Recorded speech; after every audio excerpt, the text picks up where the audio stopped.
The Galactic Assembly had ruled the stars for 12,000 years. Hundreds of species lived under its laws. They traded goods, shared knowledge, and kept peace through careful words and old treaties.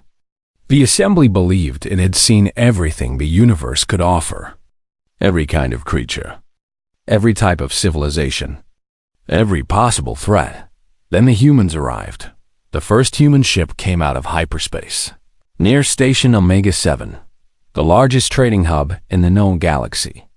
The station floated in the darkness like a metal flower, its arms reaching out in all directions. Ships from 100 different worlds docked at its ports. Creatures of all shapes and sizes walked its halls. And now, for the first time, humans would walk among them. Captain Park Yuna stood on the bridge of her ship, the Persistence. She was 42 years old, with short black hair and calm eyes that had seen war and peace. Before becoming a diplomat, she had been a combat pilot. She had fought in the resource wars on Earth. She had watched friends die. But she had also learned that fighting was not always the answer. Sometimes, talking was braver than shooting. "Captain, we are receiving a docking request from the station," said Lieutenant Kim Do-hyun. He was younger than Yuna, tall and serious. He handled all tactical matters on the ship. His job was to keep everyone safe, and he took it very seriously. "Accept it," Yuna replied, "and tell the crew to be on their best behavior. We are making first contact with the galaxy. Everything we do matters." Dr. Baek Ji-young joined them on the bridge. She was the ship's chief scientist, a woman with gray streaks in her hair and a warm smile. She had spent her whole life studying the stars, dreaming of this moment. "I still cannot believe this is happening," she whispered. "We are about to meet alien life. Real, intelligent alien life. Stay focused," Yuna reminded her gently. "We need to learn as much as we can. Watch everything. Listen to everything. And smile, even when you are scared." The Persistence docked at Station Omega-7. The airlock doors opened with a soft hiss. Beyond them lay a world unlike anything the humans had ever seen. The station's main hall was enormous. The ceiling rose so high that clouds formed near the top. Strange plants grew along the walls, their leaves glowing soft blue and purple. Aliens of every shape moved through the crowd. Some walked on 2 legs, some on 4, some on none at all. Some had scales, some had feathers, some had skin like glass. The air smelled of 1,000 different worlds mixed together. Yuna led her team forward.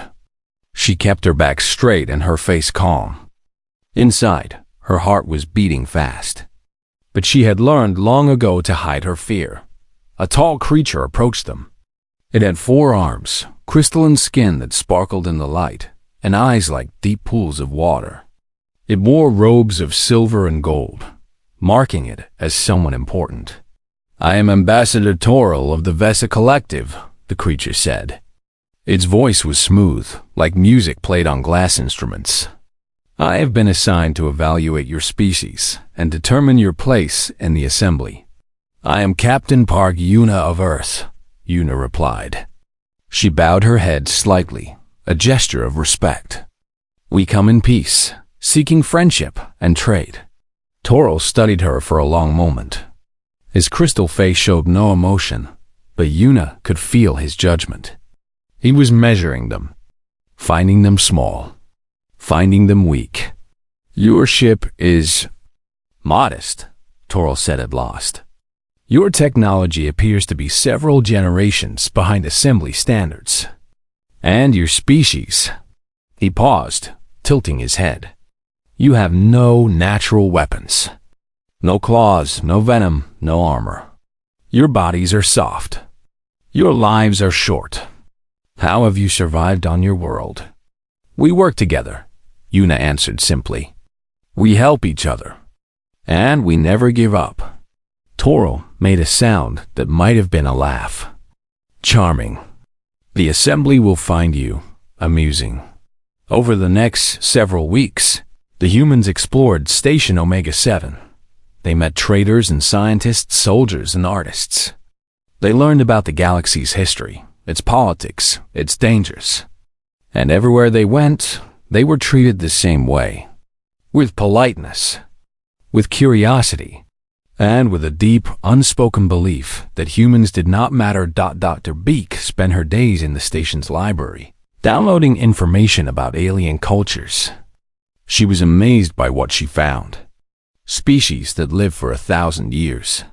Civilizations that had mastered gravity and time. Technologies that seemed like magic. "We are so far behind," she told Yuna one evening. "They have had thousands of years to develop. We have had barely 200 years of space travel. How can we ever catch up?" Yuna looked out the window at the stars. "We do not need to catch up," she said quietly. "We just need to survive, to learn, to grow. The galaxy has underestimated us. That might be the greatest gift they could give us." Lieutenant Do-Yoon had his own observations. He watched the alien soldiers, studied their weapons, noted their tactics. He saw that they were powerful, but he also saw something else. "They have not fought a real war in centuries," he reported to Yuna. "Their soldiers are trained, but they have never been tested. They do not know what it means to fight for survival, to lose everything and keep going." "Let us hope they never have to learn," Yuna replied. "And let us hope we never have to teach them." Ambassador Toro submitted his final report to the Assembly. He classified humanity as a minor species, suitable for limited trade agreements, no strategic significance. He noted their primitive technology, their physical weakness, their short lifespans. He predicted they would remain a small, unimportant presence in the galaxy for centuries to come. But he did include one observation at the end of his report. A small note, almost an afterthought. The humans have an unusual expression. They smile when they are happy, as many species do. But they also smile when they are angry, when they are threatened, when they are facing death. I do not understand this behavior. Perhaps it means nothing. But it is unsettling. The Assembly ignored this note. They had more important matters to discuss. The humans were forgotten almost as soon as they were recorded not far away. On a small blue planet called Earth, leaders gathered in secret rooms. They read the reports from Station Omega-7. They learned about the galaxy's power, its indifference, its arrogance. And they began to prepare, not for war, not for conquest, but for the day when the galaxy would learn that the small, soft, short-lived humans were not as weak as they appeared. That day would come sooner than anyone expected. The Dreth Dominion was feared across the galaxy. For 3,000 years, they had conquered world after world, species after species. Their empire stretched across 4 sectors of space. 17 different civilizations lived under their rule, serving as workers, soldiers, and slaves. The Dreth believed they were the strongest beings in existence. They had never been proven wrong. Overlord Graxus commanded the Dominion's military forces. He was massive, standing 3 meters tall, with dark gray skin like stone and eyes that burned red in the darkness. His body was covered in natural armor, thick plates that could stop most weapons. His hands ended in claws that could tear through metal. He had personally killed thousands of enemies in battle. He had never known defeat. When his scouts brought him news of the human colony on Kepler 442b, he saw an opportunity. The moon was rich in rare minerals. Its location was perfect for a new military base. And its defenders were humans, the weak species that the Assembly had dismissed as unimportant. "How many humans live on this moon?" Graxus asked his scout commander. 8,000, Overlord. Mostly farmers and miners. They have minimal orbital defenses. A small garrison of perhaps 200 soldiers. No warships. Graxus smiled, revealing rows of sharp teeth. Prepare the invasion fleet. 30 warships should be more than enough. We will crush them before their morning meal." But before he could give the final order, his communication screen flickered. A face appeared that Graxis had not expected to see. It was old and worn, like paper left in the sun for too long. The creature's body seemed to float in shadows, never quite solid. "Elder Mothan," Graxis said with surprise. "The Pale Wanderers do not interfere in the affairs of other species. Why do you contact me?" Elder Mothan's voice was soft, like wind through dead leaves. "I come to give you a warning, Overlord. Do not attack the humans." Graxis laughed. The sound echoed through his command center like breaking rocks. "You come to defend these soft creatures? These short-lived insects? The Assembly has already judged them worthless. What could you possibly know that they do not?"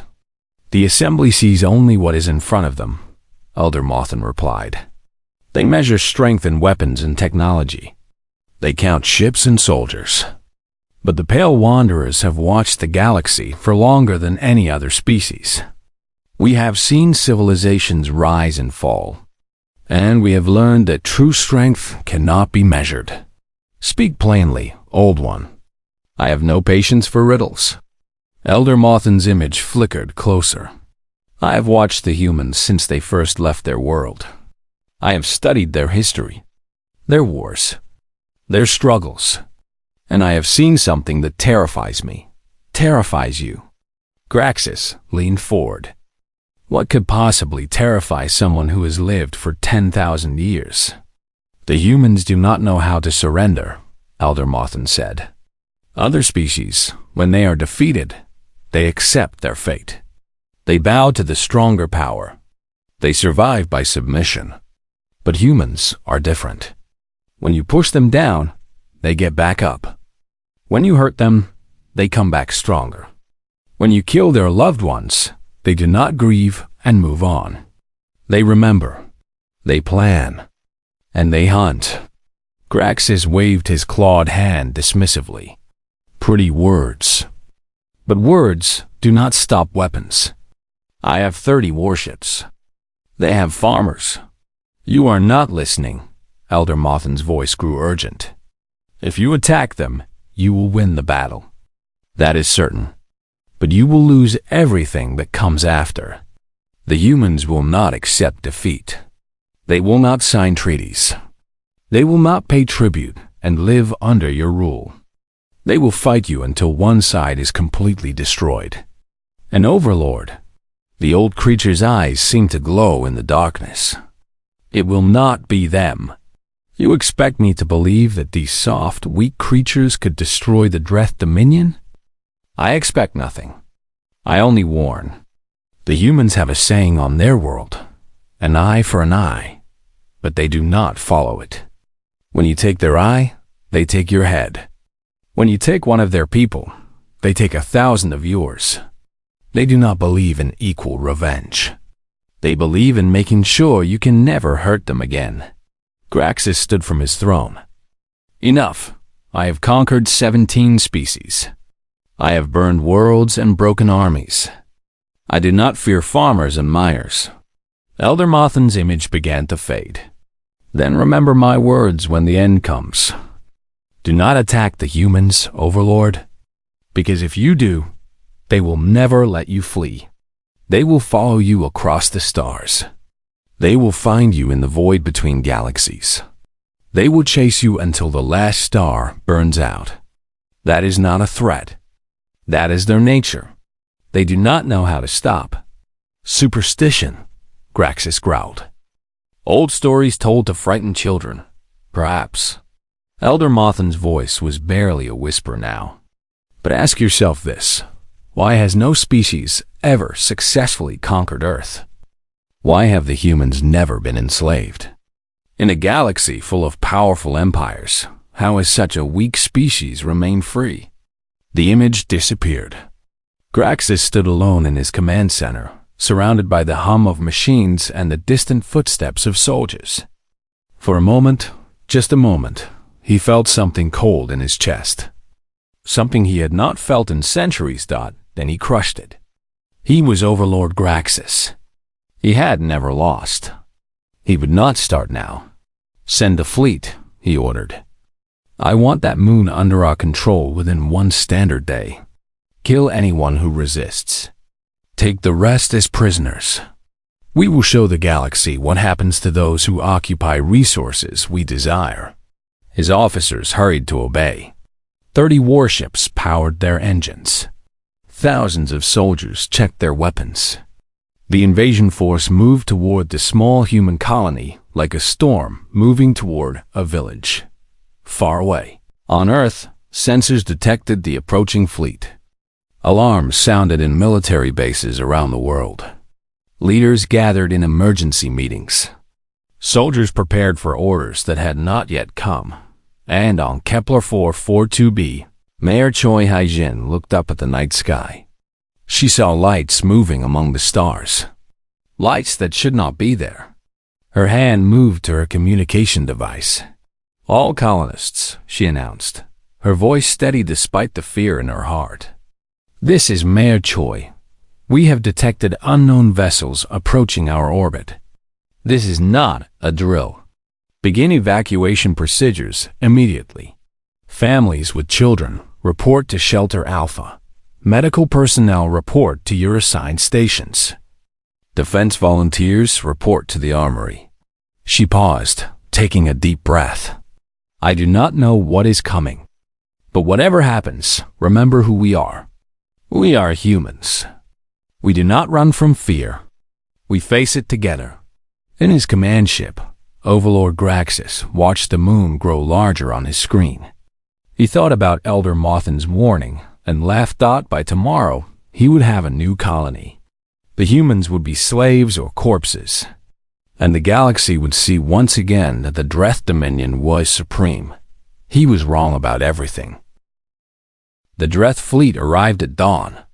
30 warships blocked out the rising sun, casting shadows across the farming fields of Kepler 442b. The colonists had known they were coming. They had prepared as best they could. But everyone knew the truth. This was not a battle they could win. Mayor Choi Haijin stood in the command center, watching the enemy ships descend. She was 51 years old, a former engineer who had come to this moon seeking a quiet life. She had helped build the colony from nothing. She had watched children grow up in its streets. She had dreamed of dying peacefully in her bed, surrounded by grandchildren. That dream was over now. How many ships do we have? She asked. 3 transport vessels, her assistant replied. They can carry about 2,000 people each. We can save 6,000 if we start loading now. And the other 2,000? Silence. The answer was obvious. Begin loading, Haijin ordered. Children first. Then elderly. Then everyone else. We leave no one behind who wants to leave. What about you, Mayor? Haijin looked at the screens showing the Dreth warships. She thought about her husband, who had died 3 years ago. Her daughter, who lived on Earth with her own family. Her life, which had been good despite its struggles. Someone needs to stay and slow them down, she said quietly. Someone needs to buy time for the transports to escape. I will not ask anyone to do something I am not willing to do myself. She walked to the armory and picked up a rifle. It felt heavy in her hands. She had not fired a weapon in 20 years. Sergeant Ru Taiwu was waiting there. He was 63 years old, a retired soldier who had come to Kepler 442b to grow vegetables and forget about war. He had scars on his arms and back from battles he never talked about. He had hoped to never fight again. You know how they use that thing? He asked, nodding at her rifle. I learned once. I remember enough. Taiwu nodded slowly. The defense volunteers are gathering at the eastern gate. About 200 of us. Farmers, miners, teachers, not soldiers. Will it be enough? No. Taiwu checked his own weapon, his movements smooth from decades of practice. But we are not trying to win. We are trying to buy time. Every minute we hold them is another minute for the transports to get away. Every life we save makes this worth something. Haijin looked at him. Are you afraid? Yes. Taiwu smiled, but his eyes were sad. Only fools are not afraid of death. But I have been afraid before. In the resource wars on Earth, I was afraid every day. I learned that fear does not matter. What matters is what you do despite the fear. The first Dreth dropships landed outside the colony walls. Soldiers poured out, huge gray creatures in black armor, carrying weapons that glowed with deadly energy. They expected no resistance. They found walls and rifles and humans who refused to run. The battle began. The colonists fought with everything they had. They used hunting rifles and mining explosives. They built barricades from farming equipment. They set traps in the streets and tunnels. They were not trained soldiers, but they knew their home. Every building, every path, every hiding spot. Taiwu led the defense at the eastern gate. He placed shooters on rooftops and in windows. He organized retreat routes so they could fall back when positions became impossible to hold. He stayed calm even as chaos exploded around him. Hold this line, he shouted over the sound of weapons fire. 10 more minutes. Just give them 10 more minutes. Above them, the transport ships rose into the sky, carrying thousands of colonists to safety. The Dreth tried to shoot them down, but the colony's few defense turrets kept firing, drawing attention away from the fleeing vessels. 1 hour passed. Then 2, then 3. The colonists fell back, street by street, building by building. Their numbers grew smaller. 50 dead. 100. 200.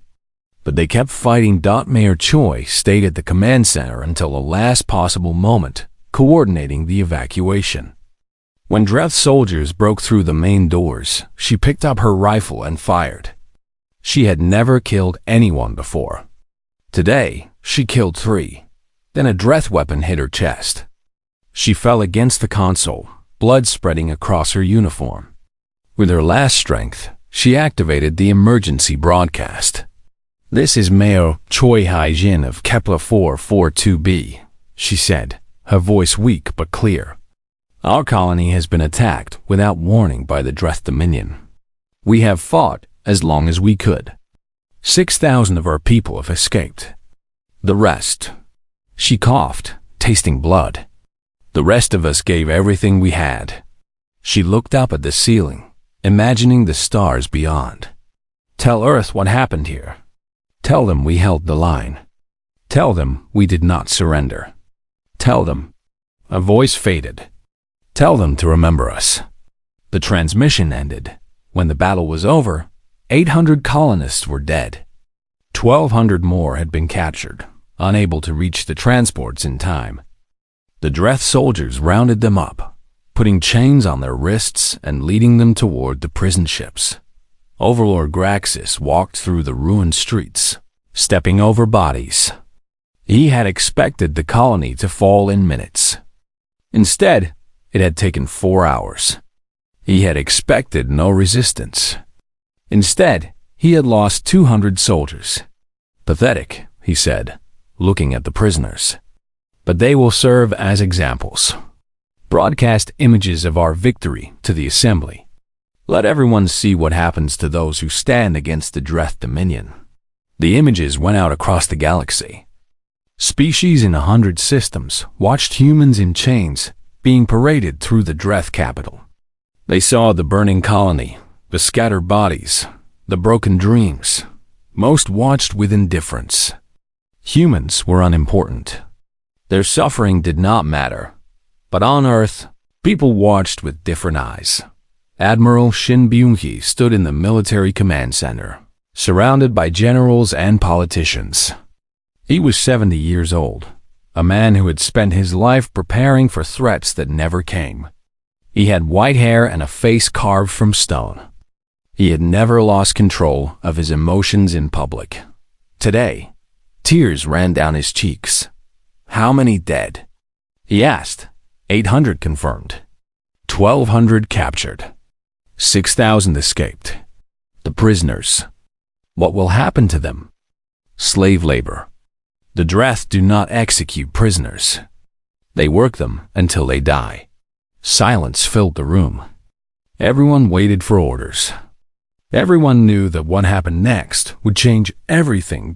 Admiral Shin wiped his face with his hand. When he spoke again, his voice was cold. Begin full mobilization. Every ship. Every soldier. Every weapon we have. Contact our allies. Call back all diplomatic missions. Close all borders. Sir, the Assembly has rules about military responses. We should file a formal complaint, request sanctions. The Assembly watched our people die and did nothing. Shin turned to face his officers. I am done asking permission from those who do not care about us. We will handle this ourselves. What are our terms for negotiation? Shin looked at the screen, still showing images of humans in chains. There will be no negotiation, he said. Not now. Not ever. The Dreth wanted war. They will get one, but not the kind they expected. He turned and walked toward the door. They think they know what war means. They think they understand suffering and loss and desperation. They are wrong. We will teach them. And when we are finished, no one in this galaxy will ever attack our people again. The door closed behind him. The war had begun. The Galactic Assembly expected humanity to follow the rules. When a minor species was attacked by a major power, the proper response was clear. File a complaint. Request a hearing. Ask for sanctions. Accept whatever judgment the Assembly delivered, even if it was weak and meaningless. Humanity did none of these things. Instead, human space went dark. All communication with Earth and its colonies stopped. Trade ships returned to port and stayed there. Diplomatic missions packed their bags and went home. Scientists at Assembly research stations apologized politely and left without explanation. Ambassador Toro of the Vesa Collective tried to contact Captain Park Yuna, the human he had met at Station Omega 7 years ago. His messages went unanswered. He tried official channels, unofficial channels, even emergency frequencies. Nothing. What are they doing? He asked his advisors. Are they hiding? Are they surrendering? This behavior makes no sense. Perhaps they have accepted their fate, one advisor suggested. They know they cannot challenge the Dreth. Perhaps they are simply giving up. Toro remembered his first meeting with the humans. He remembered Captain Yuna's calm eyes, her steady voice, a strange smile. He remembered writing in his report that humans smiled when they were angry. No, he said slowly. I do not think they are giving up. I think they are planning something. For 3 months, the galaxy waited. The Dreth celebrated their victory. Overlord Graxus displayed his human prisoners like trophies, showing them to visiting dignitaries and conquered peoples. Look at these creatures, he said. Look how easily they fell. Look how weak they are. Then the humans returned. The first fleet emerged from hyperspace above Novus 3, a Dreth 4 base on the edge of their territory. The base commander saw them on his sensors and laughed. He counted 12 human ships, small and outdated. Then more ships appeared.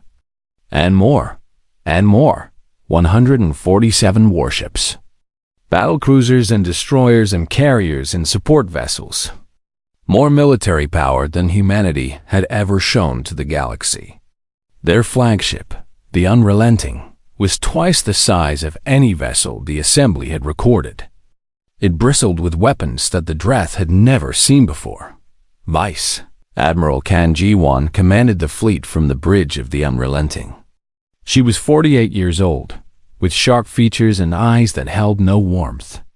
Her younger brother had been a farmer on Kepler 442b. He had died defending the Eastern Gate, fighting beside Sergeant Ru Tai-woo. She had watched the broadcast of his body being dragged through the streets. She had not slept properly since. "All ships report ready, Admiral," her tactical officer announced. "Enemy defenses? 20 orbital platforms. Shield generators on the surface. Garrison of approximately 20,000 soldiers. Standard Dreth formation." Ji-Wan studied the display. The Dreth base was strong, well-designed, built to resist attacks from enemies who fought the way the Wajin galaxy expected. Humans did not fight that way. "Launch the first wave," she ordered. "Bombers target the shield generators. Destroyers eliminate the orbital platforms. Marines prepare for drop." The battle began. It lasted 11 minutes. Human bombers screamed through the atmosphere, moving faster than Dreth sensors could track. They dropped precise strikes on the shield generators, destroying them before the base could react. Human destroyers engaged the orbital platforms, overwhelming them with coordinated fire from multiple angles. Then the Marines landed. Drop pods fell from the carriers like metal rain. Each pod carried 10 soldiers in powered armor, equipped with weapons designed specifically to kill Dreth. They hit the ground running, breaching the base's walls before the defenders could organize. The Dreth fought back. They were strong and brave and well-trained, but they had never faced an enemy like this. Humans moved in perfect coordination, covering each other, advancing steadily, never stopping. When one fell, others took their place. When they faced obstacles, they found ways around. They did not hesitate. They did not retreat. They did not show mercy. The base commander tried to surrender. He sent messages on all frequencies, offering to negotiate, to discuss terms, to pay compensation for the attack on Kepler 442b. Vice Admiral Kang's response was short. "You may run. We will follow. You may hide. We will find you. Your only choice is when you die, not if." The base fell. 20,000 Dreth soldiers were captured. The few who tried to escape were hunted down by human ships waiting in orbit. News of the attack spread across the galaxy. The assembly demanded explanations. The Dreth demanded revenge. Other species watched with growing unease. But humanity was not finished. Over the next 18 months, they dismantled the Dreth Dominion piece by piece. They did not attack with overwhelming force, though they possessed it. They attacked with precision. Supply lines were cut. Communication relays were destroyed. Military bases were isolated and eliminated one by one. And everywhere they went, they freed prisoners. The 17 species that the Dreth had conquered over thousands of years found themselves suddenly released. Human soldiers opened their cages, gave them weapons, taught them to fight. Old slaves became new warriors, fighting alongside humans against their former masters. Overlord Graxus tried everything. He concentrated his forces. He spread them thin. He attacked. He defended. He begged the assembly for help, but no one wanted to stand between humanity and their vengeance. His empire crumbled around him. Worlds he had conquered for centuries slipped from his grasp. Generals who had served him for decades were captured or killed. His fleet, once the terror of the galaxy, was reduced to scattered ships hiding in remote systems. Finally, Graxus fled. He took his personal guard and ran to the far edge of known space, to a hidden fortress on a planet with no name. The world was barren and cold, orbiting a dying star. No one knew it existed. No one could find it. He was safe. For 47 days, Commander Oh Sung-ho led the strike team that found him. 12 soldiers in a single stealth ship, tracking their target through uncharted space. They followed clues that most would have missed. A fuel signature here. A communication fragment there. The pattern of a desperate man running out of options. Sung-ho was 35 years old, quiet and patient. He had grown up in a small village on Earth, fishing with his grandfather, learning to wait for the right moment. His grandfather had taught him that patience was the greatest weapon, that the hunter who could wait longest always won. He had waited 47 days for this moment. The stealth ship descended through the planet's thin atmosphere. The fortress appeared on their sensors, hidden in a deep valley surrounded by frozen mountains. Guards patrolled the walls, but they were tired and scared, watching the sky for enemies that never came. Seung-ho's team moved like shadows. They bypassed security systems, eliminated guards without sound, and reached the central chamber where Graxis waited. The Overlord was alone. His guards were dead. His empire was gone. He had nothing left but his rage. How? He screamed when the doors opened. How did you find me? This place does not exist on any map. No one knows it is here. Seung-ho stepped into the light. He was smaller than Graxis, weaker, softer. By every measure the galaxy used, he should have been no threat at all. But his eyes told a different story.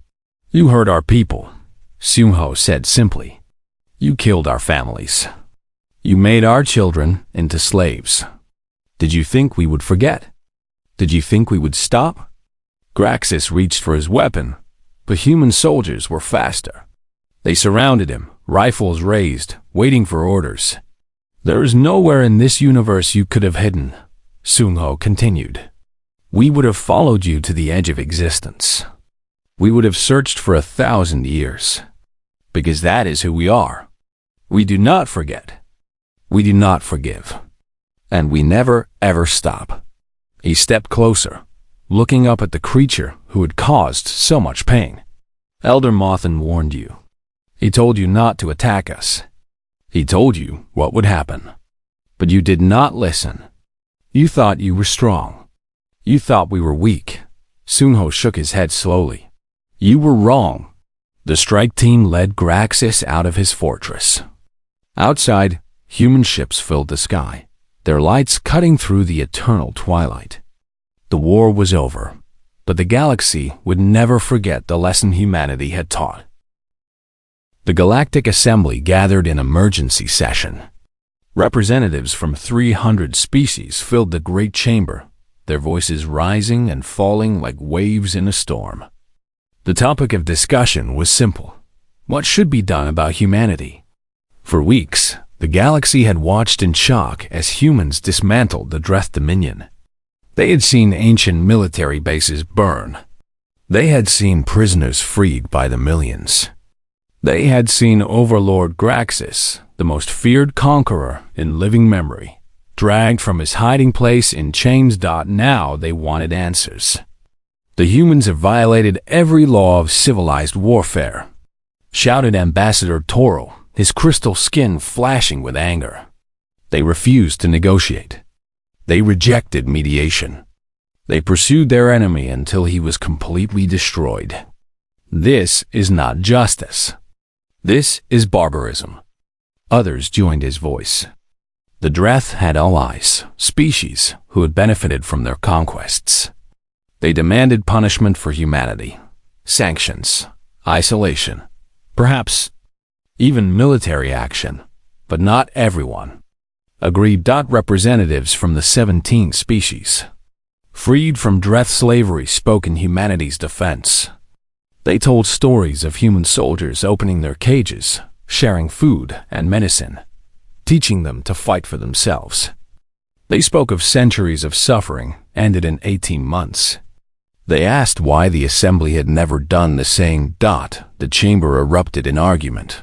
Ambassador Hanmure waited. She was 63 years old, grandmother of 2, and had spent 40 years in diplomatic service. She had silver hair and a face lined with wrinkles from smiling and crying and living. She wore a simple black dress, the color of mourning. On her chest was a small pin showing the flag of Kepler 442b. When the assembly finally gave her the floor, she stood slowly. She did not raise her voice. She did not pound the podium. She simply spoke. You call our response disproportionate, she began. You say we violated the laws of civilized warfare.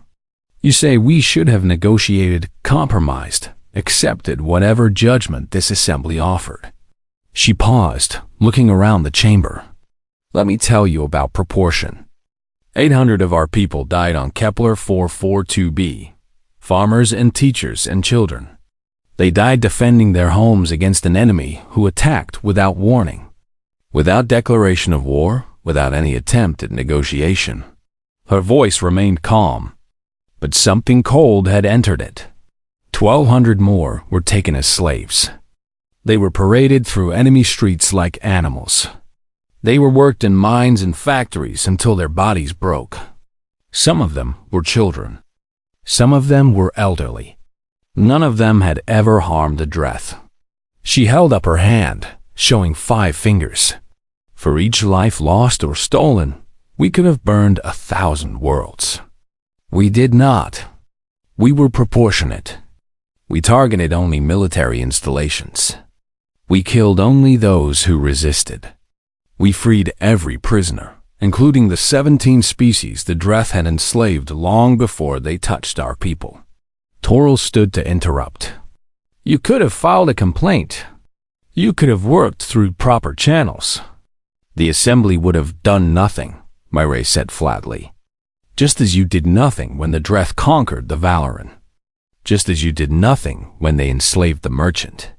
Clans, just as you have done nothing for 3,000 years while innocent species suffered under Dreth rule. The chamber fell. Silent. You built this assembly on treaties and diplomacy. You created laws to govern warfare and trade and justice. And those laws are good. They have kept peace among you for millennia. Murray's eyes swept across the gathered representatives. We wish to respect those laws. We wish to join you as partners in peace. We wish to trade fairly and solve problems with words instead of weapons. She leaned forward slightly. But understand this. We will never strike first. We will always seek negotiation. We will follow your laws and honor your customs. However, her voice hardened. If any species attacks our people, our colonies, or our allies, there will be no treaty that saves you. No corner of this galaxy where you can hide. We do not fight wars to win territory or resources or glory. We fight wars to end threats, permanently. She straightened, her posture dignified and unyielding. The Dreth learned this lesson. They were warned by Elder Mothin of the Pale Wanderers. Do not attack the humans, he said. They will never let you flee. Overlord Graxus laughed at that warning. He is not laughing now. Myray looked directly at Ambassador Toril. I sincerely hope no one else needs to learn this lesson the same way. The assembly voted. After hours of debate, after threats and promises and careful calculations, the decision was made. Humanity was admitted as a full member of the Galactic Assembly with no conditions, no restrictions, no punishment. Those who voted against the motion were quietly reminded that the human fleet was still active, still watching, still waiting to see how the galaxy responded to their victory dot in the years that followed. Humanity proved to be everything Ambassador Myray had promised. They traded fairly. They shared technology and art and ideas. They helped rebuild worlds devastated by centuries of Dreth rule. Their doctors treated alien diseases. Their engineers built bridges and cities, and starboards thought they were kind, generous, patient. They welcomed strangers and fed the hungry, and defended the weak, but no one forgot what they were capable of. Data sayings spread across the galaxy, passed from traders to soldiers to diplomats in 100 different languages. Parents whispered it to children. Teachers wrote it in textbooks. Leaders repeated it in private meetings when discussing matters of war and peace. The humans are the kindest species you will ever meet. They will share their food, heal your sick, and defend your weak.